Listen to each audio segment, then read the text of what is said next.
ಹೊಗಳೋಣ ಬನ್ನಿ ಗಣರಾಜ್ಯದ ಗೀತೆಯನ್ನು, ಭಾರತ ಮಾತೆಯ ಚರಣಕ್ಕೆ ಅರ್ಪಿಸೋಣ ನಮ್ಮಿ ನಮನವನು.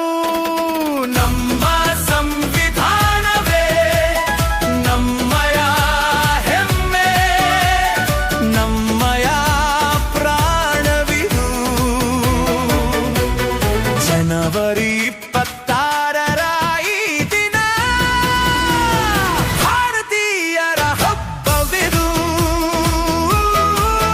ಜೈ ಭಾರತಾಂಬೆ, ಜೈ ಹಿಂದ್.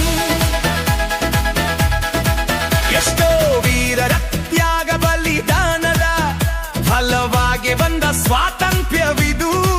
ಬಾಬಾ ಸಾಹೇಬರ ಶ್ರಮದ ದ್ಯೋತಕ ಸಂವಿಧಾನದ ಬೆಳಕಿದು. ಪ್ರಜೆಗಳಿಗಾಗಿ, ಪ್ರಜೆಗಳಿಂದಲೇ, ಪ್ರಜೆಗಳಿಗೋಸ್ಕರ ಆಡಳಿತವು. ಜಗತ್ತಿಗೆ ಮಾದರಿ ನಮ್ಮಯ ನಾಡು, ನಮ್ಮಯ ಗಣತಂತ್ರವು. ನೆನೆಯೋಣ ಆ ದಿನಗಳ ಹೋರಾಟದ ಹಾದಿಗಳ, ಅಸಂಖ್ಯ ನಾಯಕರ ತ್ಯಾಗಗಳ. ಭಾರತದ ಪ್ರತಿ ಪ್ರಜೆಗೂ ನೀಡಿತು ಸಮ